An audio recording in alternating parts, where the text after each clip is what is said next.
Hello, नमस्कार दोस्तों। मेरा नाम राहुल कुमार है और आप देखना शुरू कर चुके हैं नॉलेज बूस्टर। आज दोस्तों कल के क्लास को हम कंटिन्यू करेंगे। कल हमने भारतीय संविधान प्रारंभ किया था, जहां पे हमने जाना कि अंग्रेज किस तरह से भारत आए और अपने शासन को बढ़ाने के लिए अधिनियम या एक्ट के रूप में कानून को बनाया। दोस्तों मेरा यहाँ पर्पस ये आपको बताना नहीं था कि अंग्रेज क्या किए, कैसे किए।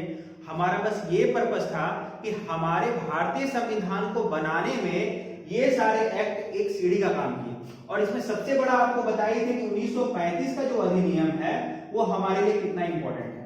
तो उसके साथ और भी क्या चीजें हैं उनको हम देखते हैं, समझते हैं और फिर क्लास को कंटिन्यू करते चलते हैं। तो आज हम लोग पहला स्टार्ट करते हैं कंपनी के शासन में। पहला पॉइंट 1773 का भारतीय शासन अधिनियम को, जिसको कहते हैं हम रेगुलेटिंग एक्ट। क्या बोलते हैं दोस्तों?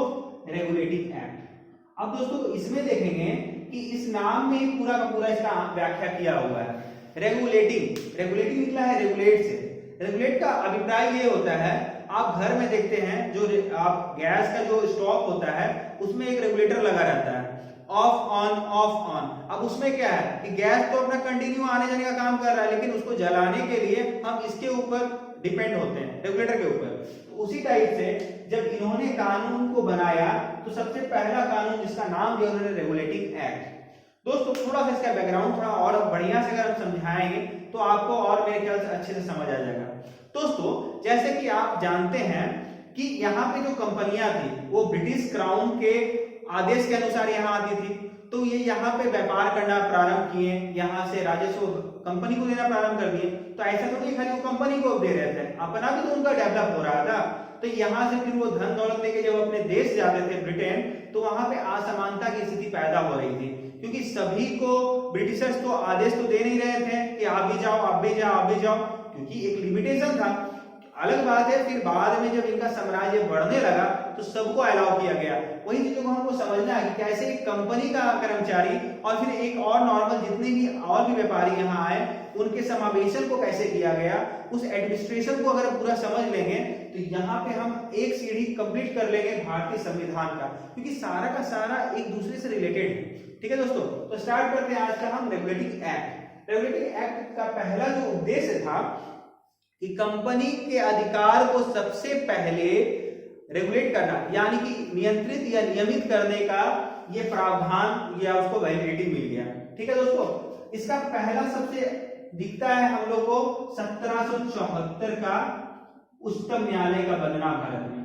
ठीक है, ये उच्चतम न्यायालय आप कंफ्यूज नहीं होइएगा अपने दिल्ली के उच्चतम न्यायालय का, वो अलग है, वो संविधान बनने के बाद 1935 के अधिनियम में उसकी चर्चा है। लेकिन यहाँ पे अपने कामों को रेगुलेट करने के लिए एक न्यायालय बनाया गया। ठीक है, उसमें क्या थे, इसके एक अध्यक्ष बनाए गए थे और इसके 3 अन्य सदस्य।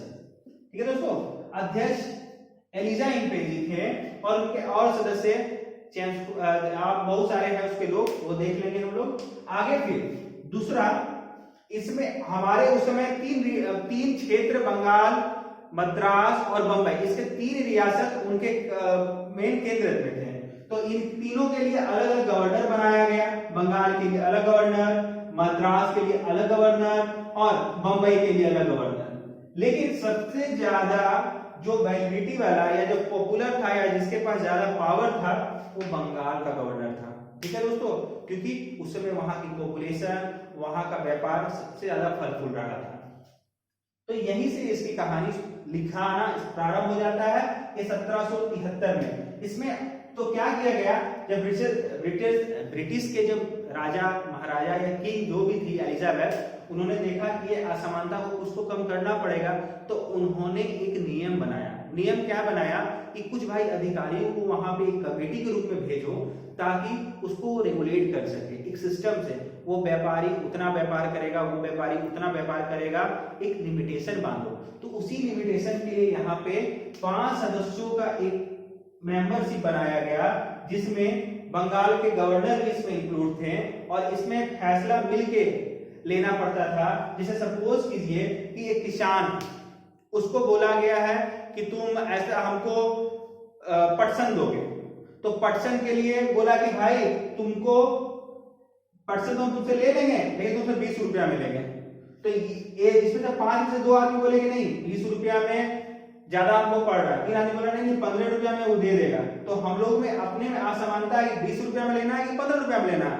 तो अब इसमें वोटिंग होता है, मान लीजिए 2 आदमी बोल दिया 20 रुपया में, 3 आदमी बोल दिया 15 रुपया में, तो 15 रुपया का वैल्यू ज्यादा हो गया। अलग बात है हमारे किसान बेचारे मर रहे हैं, उसका उसको कोई फिक्र नहीं था, उसको अपना कंपनी का प्रॉफिट देखना था। तो इसीलिए ये सारे अधिनियम बनाए गए।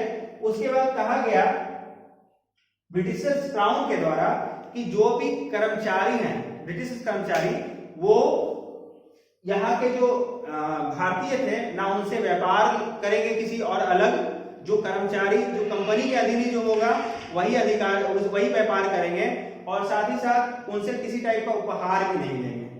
ठीक है दोस्तों। उसके बाद आता है 1781 का एक एक्ट।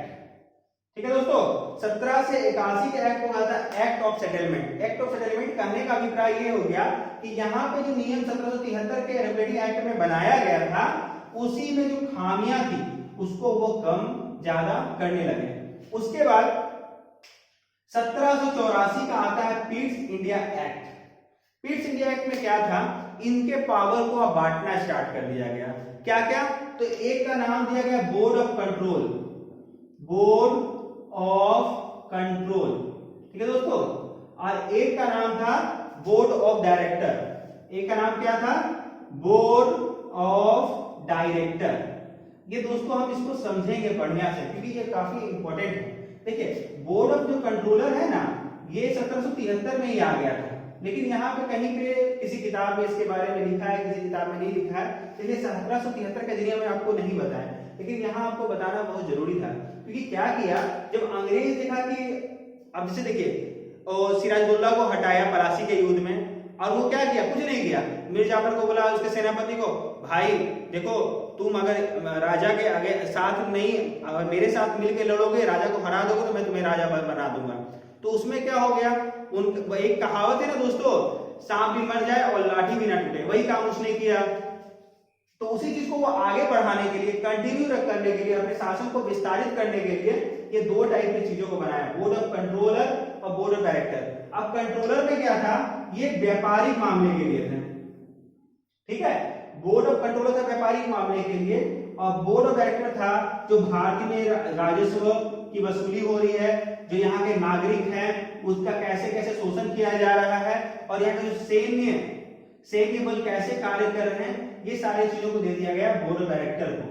ठीक है दोस्तों, और बोर्ड ऑफ कंट्रोलर को दे दिया गया व्यापार का पूरा मामला। अब क्या हो गया, अलग अलग सिस्टम्स हो गए, तो यहाँ पे लोग अपने हिसाब से काम करने लगे।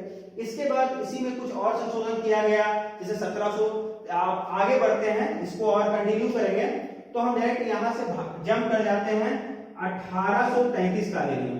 ठीक है दोस्तों, 1833 के अधिनियम को हम थोड़ा समझने का प्रयास करते हैं।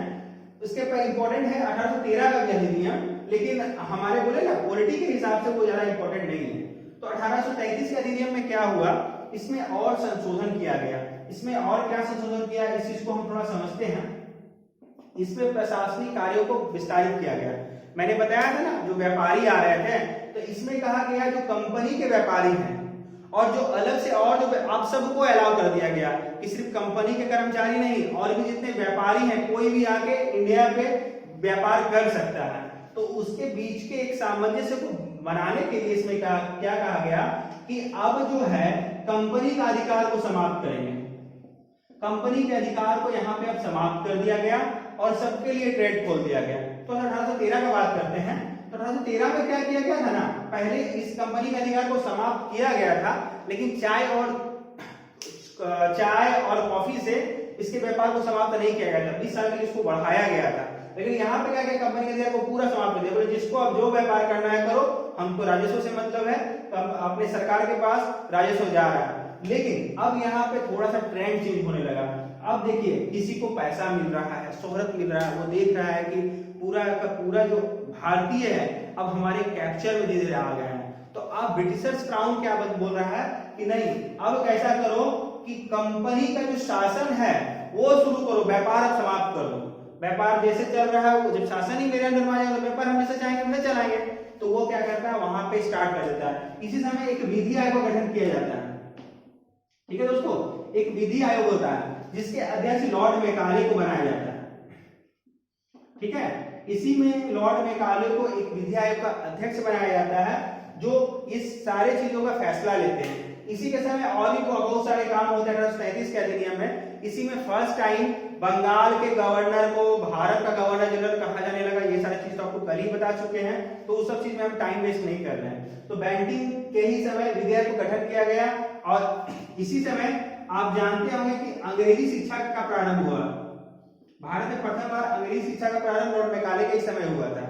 लेकिन इनका उद्देश्य हमारे लिए शिक्षा का कोई व्यवस्था करना नहीं था। क्या था कि देखिए, किसी भी लोग को आप अगर मान लीजिए कि आप किसी को पूरे की पूरा अगर उसको अपने निचोड़ में, अपने कंट्रोल में रखना चाहते हैं तो उसको थोड़ा थोड़ा आपको बेनिफिट दिखाना पड़ेगा। तो उन्होंने यहाँ दिखाया कि लोग भाई सालाना 1 लाख रुपया दे रहे हैं, शिक्षा के ऊपर खर्चा कर रहे हैं, लेकिन इनका यहाँ पे मेन मोटो ये था कि इसको थोड़ा खुश करो और शोषित ज्यादा करो। तो शोषण फिर स्टार्ट हो जाता है। इसके बाद फिर हम आगे चलेंगे 1853 का अधिनियम। ठीक है दोस्तों, ये कंपनी का आखिरी अधिनियम था। इसके बाद फिर आ जाता है ब्रिटिशर्स क्राउन कैडेट हाथ में पावर। इसमें क्या था, कंपनी अपनी मंशा पहले से ही तय कर लेती है कि अब पूरा का पूरा कंपनी का शासन समाप्त करना है और यहाँ पे पूरा का पूरा अब कंपनी नहीं करेगी, अब हम लोग यहाँ पे आके शासन करेंगे। तो उसके व्यापार को, उनके कामों को यहाँ पे क्या किया गया कि मुगल को पहले से कुछ टैक्स दिया करते थे ये लोग, वो टैक्स देना बंद कर दिए। फिर उन्होंने अनाउंसमेंट किया कि जो ईस्ट इंडिया कंपनी है उसको भी हम बंद कर देंगे। तो कुछ समय आगे जाकर उन्होंने कंपनी को बंद कर दिया। लेकिन इसके बाद ये सारे काम चलते ही जा रहे थे और उसके बाद सडनली क्या होता है, आप जानते हैं कि 10 मई 1857 को एक युद्ध होता है जिसको 1857 की क्रांति के भी नाम से जाना जाता है। उस क्रांति के बाद ये पूरा का पूरा सिस्टम जो अंग्रेज का होता है वो हिल जाता है, क्योंकि इसका चालू होने का रीजन, स्टार्टिंग रीजन कुछ अलग था, लेकिन इसका इंटरनल रीजन बहुत सारा था। ठीक है दोस्तों, जब 1857 का विद्रोह पढ़ेंगे तो उसके पूरे डिटेल को पढ़ेंगे। अभी हम अधिनियम में है तो अधिनियम को आगे बढ़ाते हैं। ठीक है दोस्तों, तो अब हम ब्रिटिशर्स जो अपने अंदर में ले लिए थे शासन, जिसको बोलते हैं ब्रिटिश ताज का शासन, अब ताज के शासन के ऊपर हम लोग चर्चा करते हैं। देखिए दोस्तों, हम ये जान रहे हैं कि आपको हर चीज का नॉलेज है। ठीक है, ऐसा नहीं कि आप मेरे से फर्स्ट टाइम पढ़ रहे हैं या कहीं आप फर्स्ट टाइम पढ़ रहे हैं, पढ़ आप रहे हैं। मेरा बस यहाँ पे ये मोटो है, आपको जितना शॉर्टकट में हो रिवीजन करवा दिया जाए। देखिए, हम अगर चाहते तो पूरा बोर्ड भर देते हैं और पूरा बोर्ड में आपको दिखाते हैं ये है ये है ये है ये है। अरे भाई, ये तो आपका नोट्स भी तो पढ़ा हुआ, आपके पास बहुत सारे बुक्स हैं, आप ईमानदारी से बताइए बुक्स को आप कितने बार देखते हैं। लेकिन अगर हम यहाँ पे शॉर्ट कुछ बता दें, कुछ लगे अरे ये तो हम कहीं सुने थे, अरे ये तो कहीं देखे थे, एक बार देखना चाहिए। तो बस मेरा ये प्रयास है कि आपको हम यहाँ कुछ शॉर्ट रिवीजन करवा दें और ताकि आप बुक्स के थ्रू उसको पढ़ें और कहीं से टेस्ट लगाएं। हमारा प्रयास होगा टॉपिक कंप्लीट होने के बाद 25, 30, 35 जितना भी हो, उस क्वेश्चन का एक प्रैक्टिस सेट आपको देंगे और उसको आपको सॉल्व करवाएंगे। उसके बाद वो टॉपिक खत्म होगा, फिर नेक्स्ट टॉपिक में हम काम करेंगे। हमारा मेन मकसद दोस्तों ये है। देखिए, आपको एक छोटी सी मैं कहानी बताना चाहूंगा। आप एक समय की बात है, एक राजस्थान का एक कहानी है, काफी दिलचस्प कहानी है। आप सुनेंगे तो आपको काफी अच्छा और काफी आप मोटिवेट भी होंगे। एक्चुअली बात ये था ना कि उस परिवार में जो सबसे सीनियर व्यक्ति थे उनकी मृत्यु हो जाती है और उसके पास 19 ऊंट था, 19। वो तो बेचारा मर गया। अब बोला ना कि हम तो वो एक क्या बोलते हैं उसको आप लोग, जो वसीयत बना के हो गया था। वसीयत में क्या लिखा कि जितना भी हमारे पास ऊंट है उस ऊंट का आधा मेरी वाइफ को दे देना, ठीक है, और बचे ऊंट का और उसमें से 1/4 ऊंट को मेरे बेटों में बांट देना और उसके बाद सारे ऊंट का 1/5 ऊंट जो मेरा सेवा कर रहा था उसको दे देना। अब वो लोग जितने उसके परिवार वाले थे वो बोले ये 19 ऊंट का करे तो क्या करे, 19 ऊंट को अगर आधा भी करते हैं तो 9.5 होगा, 9.5 काट के तो ऊंट देंगे नहीं। तो उसने क्या किया, अब उसके जो गार्जियन थे, उसके जो सबसे प्रिय मित्र थे, उसको वो लोग बुलाए, बोले कि आप आइए, इनके जो ये लिखे हैं इनको देखिए, क्या इसमें क्या हम लोग कर सकते हैं। वो बेचारा आता है, राजस्थान का था, वो भी एक ऊंट लेके अपना ऊंट में ही बैठ के चला आता है। तो बोलते हैं क्या समस्या है, तो बताता है कि देखिए फादर ऐसा है कि मेरे पास फादर के द्वारा छोड़ा गया 19 ऊंट था और उन्होंने अपने वसीयत में लिखा है कि आधा ऊंट अपने बेटे, अपने मेरी वाइफ को दे देना, 1/4 अपने भाइयों में बंटवा देना और 1/5 जो उनका सेवा कर रहा था उनको दे देना। तो हम ये 19 ऊँट को कैसे बांटेंगे? तो बोलता अच्छा ठीक है, हम उपाय लगा देते हैं। तो उन्होंने क्या किया, बोला देखो 19 ऊँट है ना, एक मेरा हो गया, उसका टोटल 20 ऊँट हो गया, तो 20 में से बोले आधा कितना हुआ 10, तो 10 को क्या हुआ वो दे दिए उसकी वाइफ को। फिर उसके बाद 20 का फिर 1/4 कितना हो गया 5। देखिए 10 को बांट दिया, फिर 5 बांट दिया और 20 का 1/5 कितना हो गया 4। मतलब क्या 19 ऊँट को बांट दिया और 1 ऊँट उसके पास बच गया और अपना ऊँट को फिर लेकर रिटर्न चला गया। तो बस इससे एक शीर्षक हम ये देना चाहते हैं, आपको सब कुछ पता है लेकिन कैसे पढ़ना है, एग्जाम में कैसे क्वालिफाई करना है आपसे बेहतर मुझे पता है। बस वही हमारा प्रयास है कि 19 वाले जो ऊँट है ना वो आपको बांट भी दे और हम अपना ऊँट लेके चले जाएं और आप एग्जाम में सक्सेस कर जाएं। हम लोग का मेन मोटो क्या है, सक्सेस करना, चाहे कहीं पढ़िए कैसे पढ़िए, मोटो क्या है सक्सेस करना। ठीक है दोस्तों, आगे क्लास को हम कंटिन्यू करते हैं। अब पढ़ते हैं ताज का शासन। ताज का शासन, ठीक है दोस्तों, ताज का शासन। ताज का शासन क्या था? ताज के शासन में क्या था कि पहला है 1858 का अधिनियम। देखिए दोस्तों, अब भारत में इतनी बड़ी क्रांति हो गई, 1857 क्रांति, तो ऑब्वियस सा बात है जब क्रांति हो गया तो अंग्रेजों का जो पावर था वो भी पूरा का पूरा हिल गया। तो अब उनको भारत के लोगों को लुभाने के लिए यहाँ पे कुछ और भी चीजों में बदलाव लाना पड़ता। तो हमने ये पढ़ा था, आपको याद होगा 1784 का जो पीस इंडिया एक्ट था उसमें बोर्ड ऑफ कंट्रोल और बोर्ड ऑफ डायरेक्टर के जो पोस्ट को पढ़े थे वो यहाँ पे उसको क्या कर दिया गया, रद्द कर दिया गया। पहला काम तो यही किया गया। फिर जितने भी आपको 1854 के आसपास एक आदमी आते हैं भारत में गवर्नर जनरल बनकर, जिनका नाम था डलहौजी साहब। डलहौजी साहब क्या करते हैं, राज हड़प नीति को अपनाते हैं। तो उसके तहत लोगों में बहुत द्वेष था क्योंकि इसमें सीधा कह दिया गया जहां पे वहां राजा शासक नहीं होगा उसके क्षेत्रों को हम ले लेंगे, अगर मान लीजिए राजा की तरह मर जाता है, अगर उसका बेटा भी नहीं होता है तो भी हम ले लेंगे। तो ये सारी चीजों को जो वहां की महारानी थी ये सब नियमों को वो खत्म करती है। ठीक है दोस्तों, उसके बाद हम लोग डायरेक्ट आते हैं 1861 का अधिनियम।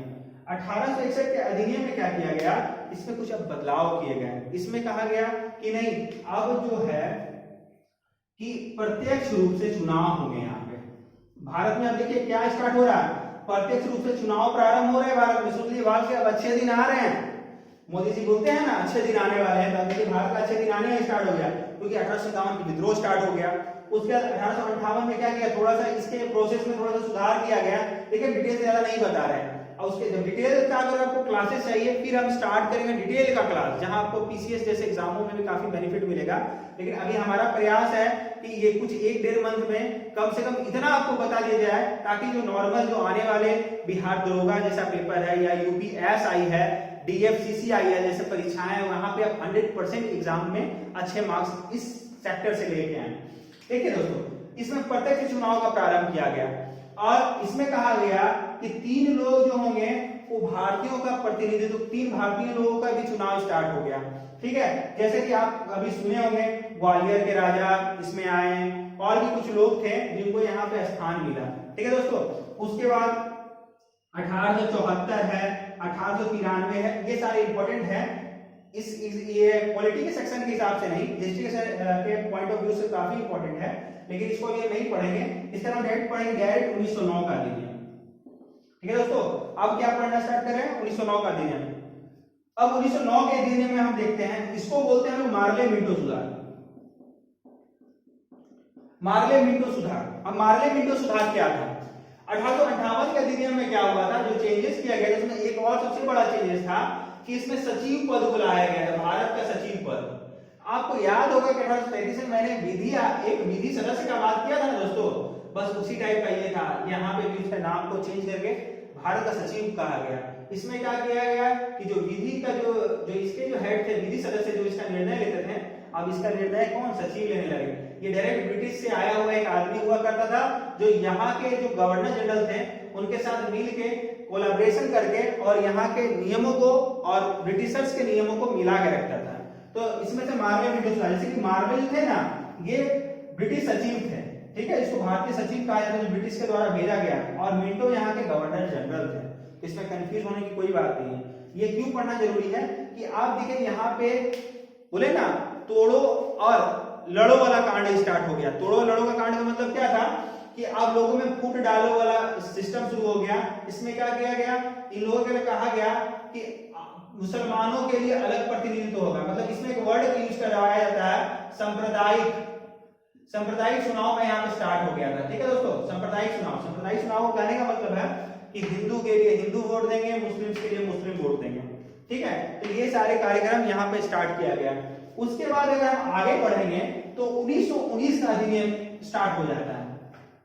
ठीक है, 1919 का अधिनियम यहाँ पे स्टार्ट हो जाता है, जिसको बोलते हैं चेम्सफोर्ड सुधार। ठीक है दोस्तों, चेम्सफोर्ड सुधार। चेम्सफोर्ड सुधार क्या था, उसी चीजों को और आगे कंटिन्यू किया गया। इसमें क्या किया गया कि अब प्रांतीय और केंद्र दो अलग अलग परिषद बनाए गए। ठीक है, और यहां देखिए यहाँ पे केस उल्टा है। प्रांतीय का मतलब था संघ और केंद्र का मतलब था राज्य। जैसे अभी के टाइम में केंद्र का मतलब क्या होता है, संघ, और प्रांतीय राज्य लोग मानते हैं, लेकिन उसमें उल्टा था।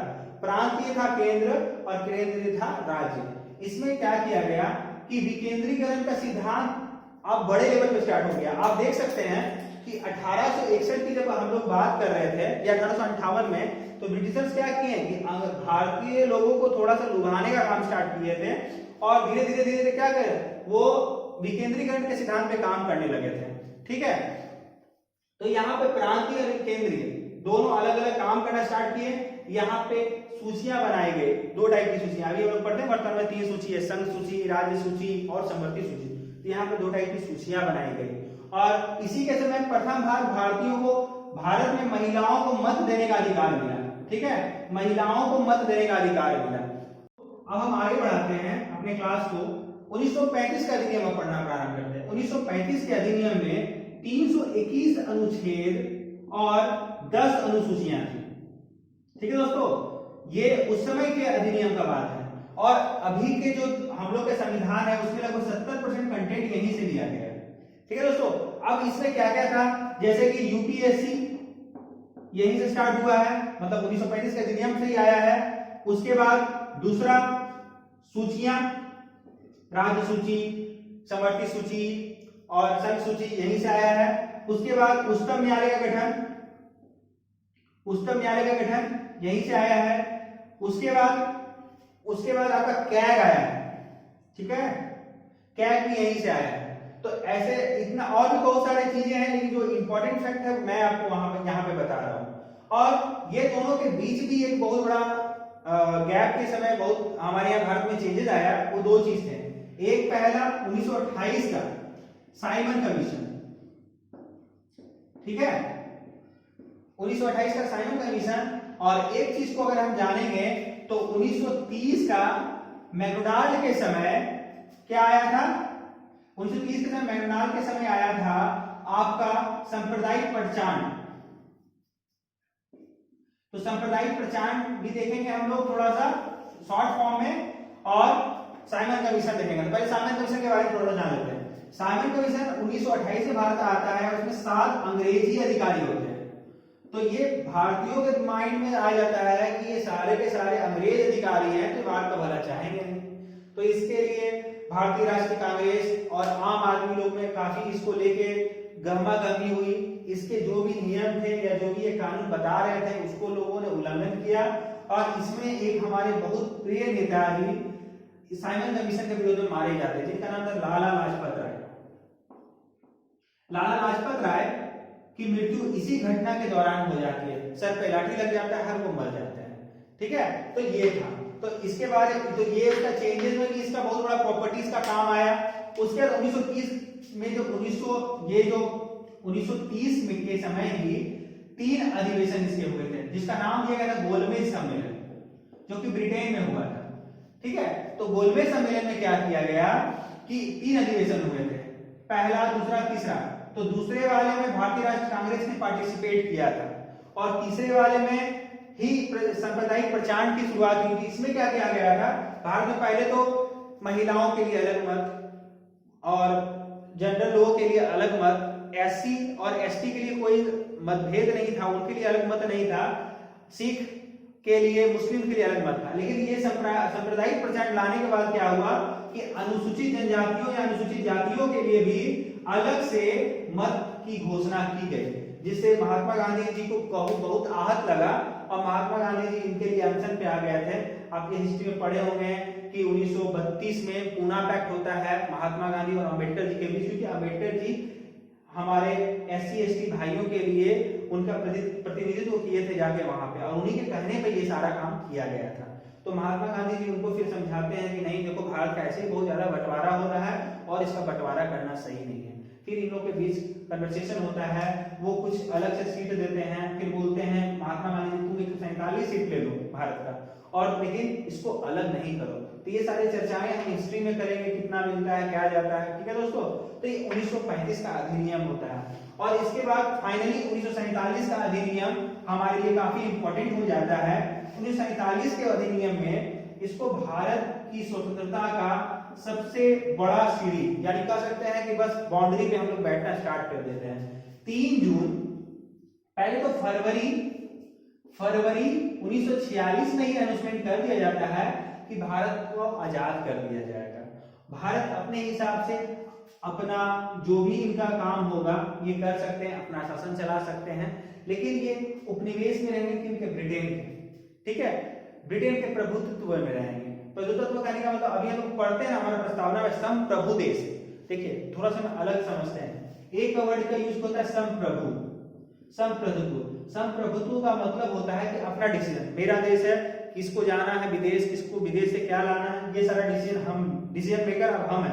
लेकिन 1947 में आजादी के समय ऐसा कुछ था नहीं, इसको डोमिनियन स्टेट कहा गया था। तो डोमिनियन का मतलब ये होता है, इसने पहले आपको हिंदी बता दी है, तो डोमिनियन स्टेट बना दिया गया था भारत को। इसमें कहा गया था कि भारत को आजाद कर दिया जाएगा। माउंटबेटन आए थे और माउंटबेटन के थ्रू ये कहा गया था कि ये आजाद कर दिया जाएगा, ये ब्रिटिशर्स भी अनाउंसमेंट कर दिए थे। लेकिन जब देखें कि अब मुस्लिम लीग ने बोला नहीं, अब मुझे भी अलग होना है, तो फिर इस 3 जून 1946 को फिर ये अलग डिसीजन चेंज होता है। इसमें कहा था कि आजादी तो मिलेगा लेकिन 2 भाग में, एक भारत और एक पाकिस्तान। तो ये तो आजाद दे दिया गया, लेकिन अभी भी हम लोग के दिमाग में या हम लोग के मतलब पूरे कंस्ट्रक्शन में एक डोमिनियन वर्ड का जमीन गड़ गया। डोमिनियन का मतलब भी आपको थोड़ा समझाया तो आपके लिए बढ़िया होगा। डोमिनियन का मतलब क्या होता है कि राज तो मतलब भारत को आजाद हो गया, लेकिन पूरी तरह से ये फैसले लेने के लिए समृद्ध नहीं था। हाँ, यहाँ के गवर्नर जनरल के कामों को चेंज कर दिया जा सकता है, कम ज्यादा कर दिया सकता है, लेकिन पूरा का पूरा नियम को बदला नहीं जा सकता है। तो इसीलिए हमारे जो ज्ञानी व्यक्ति थे और पहले से इस पे काम हो रहा था, आप सुने होंगे 1928 में नेहरू जी ने भी नेहरू प्रस्ताव लाया था, ठीक है दोस्तों। उसके बाद 1931 में मौलिक अधिकार की चर्चा की गई थी सरदार वल्लभ भाई पटेल के द्वारा। अगर इन दोनों के बीच में बात किया जाए तो 1929 का लाहौर अधिवेशन, 1929 का लाहौर अधिवेशन, इसमें क्या किया गया था, तो जवाहरलाल नेहरू के द्वारा स्वराज प्रस्ताव को पारित किया गया था। महात्मा गांधी जी ने भी 1922 में बोला था कि नहीं, एक संविधान की जरूरत आवश्यकता हमें है। फिर यही बात को फिर BN राव जी ने 1946 में बोला कि हाँ, इस एक संविधान की आवश्यकता जरूर है। तब इनके बाद एक कैबिनेट मिशन के थ्रू ही भारत में कैबिनेट का गठन किया गया, जिसका प्रथम मीटिंग 9 दिसंबर, डेट याद रखिए दोस्तों, यहां से एग्जाम में क्वेश्चन पूछता है, अति आवश्यक। अभी तक जहां तक हमने बताया वहां से क्वेश्चंस आते हैं, लेकिन गिने चुने टॉपिक से। लेकिन अब क्वेश्चन का जो कंफ्यूजन का दौर स्टार्ट हो रहा है। पहला मीटिंग होता है भारतीय राष्ट्रीय कांग्रेस का संविधान सभा के थ्रू, यानी कि आप भारतीय राष्ट्रीय कांग्रेस बोलेंगे तो ये गलत हो जाएगा। संविधान सभा की पहली बैठक 9 दिसंबर 1946, ठीक है। इसमें एक अस्थायी अध्यक्ष को बनाया जाता है, एक अस्थायी अध्यक्ष बनते हैं जिनका नाम रहता है सच्चिदानंद सिन्हा जी, ठीक है दोस्तों। उसके बाद 11 दिसंबर को अस्थायी अध्यक्ष, ठीक है, अस्थायी अध्यक्ष बनाया था डॉक्टर राजेंद्र प्रसाद जी को।